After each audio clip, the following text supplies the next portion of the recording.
देखिए 10 नंबर से आगे 14 नंबर सवाल तक ये है आपको क्या कहते हैं, अधिलाभ विधि यानी सुपर प्रॉफिट मेथड। तो सुपर प्रॉफिट मेथड को हिंदी में कहते हैं अधिलाभ विधि। ठीक है, अब ये अधिलाभ क्या होता है ध्यान से समझिए। अधिलाभ होता है कि मान लीजिए हमारा व्यवसाय का लाभ वास्तव में 50,000 हुआ।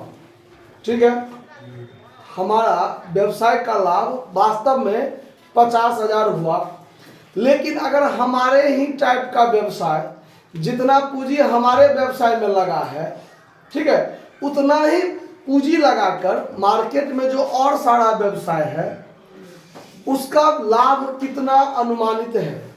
एक अनुमानित लाभ यानी सामान्य लाभ कितना है, मतलब अगर हमारा पूंजी है 1 लाख रुपया और 1 लाख का 40% लाभ नॉर्मल प्रॉफिट का होता है कि 1 लाख यदि आप व्यवसाय में लगाए हैं तो 40% सालाना आप आमदनी कमा सकते हैं, लाभ कमा सकते हैं। तो हमारा 1 लाख व्यवसाय पूंजी का 40%, 40,000 रुपया नॉर्मल प्रॉफिट हो गया कि हर कोई कमाता है। 1 लाख पूंजी लगाता है, 40% लाभ कमाता है तो 40,000 कमाता है, ये नॉर्मल प्रॉफिट हो गया। लेकिन हमारा व्यवसाय सेम व्यवसाय है और हमने इस साल 50,000 लाभ कमाया। कितना कमाया? 50,000। तो नॉर्मल से सामान्य लाभ से 10,000 अधिक लाभ हुआ ना मेरा।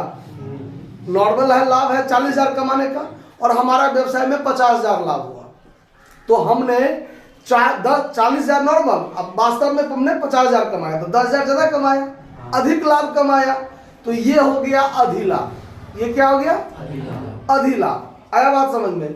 और उसका कहेगा 2 वर्षों के, 3 वर्षों के, 4 वर्षों के क्रय के आधार पर ख्याति निकालिए। तो वैसे ही अधिलाभ में गुना कर दीजिए नंबर ऑफ इयर्स परचेज से, गुडविल निकल जाएगा। समझ में रहा बात? तो सवाल 10 देखिए क्या कहता है कि एक फर्म की पूंजी 90,000 है और वो 10% सामान्य लाभ का अनुमान, यानी 90,000 पूंजी लगाता है और 10% लाभ कमाता है, तो नॉर्मल प्रॉफिट कितना हो गया? 9,000 हुआ ना सामान्य लाभ। और यदि फर्म का वास्तविक लाभ 13,000 हो, नॉर्मल प्रॉफिट होने का अनुमान है 9,000 और वास्तव में कमा लिया 13,000, तो 4,000 क्या हो गया? सुपर प्रॉफिट हो गया, अधिलाभ हो गया। तो कहता है कि 3 वर्षों के क्रय के आधार पर ख्याति निकालिए। तो 4,000 सुपर प्रॉफिट है, 3 से गुना कर दीजिए, 12,000 गुडविल। सवाल बन गया आपका। आया बात समझ में? हर 12,000 आंसर। तो बनाना कैसे है? तो इसके लिए 2-3 सूत्र का आपको प्रयोग करना पड़ेगा। तो सबसे पहला देखिए, सवाल में एक्चुअल प्रॉफिट आपको दिया रह सकता है, जैसे कि इस सवाल में आपको दिया है कि वास्तविक लाभ 13,000 है। ठीक है, दूसरा जरूरत पड़ेगा आपको नॉर्मल प्रॉफिट का। किसका?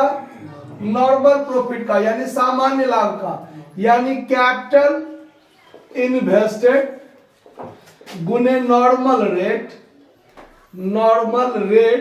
ऑफ रिटर्न आप लिख सकते हैं बट्टा 100।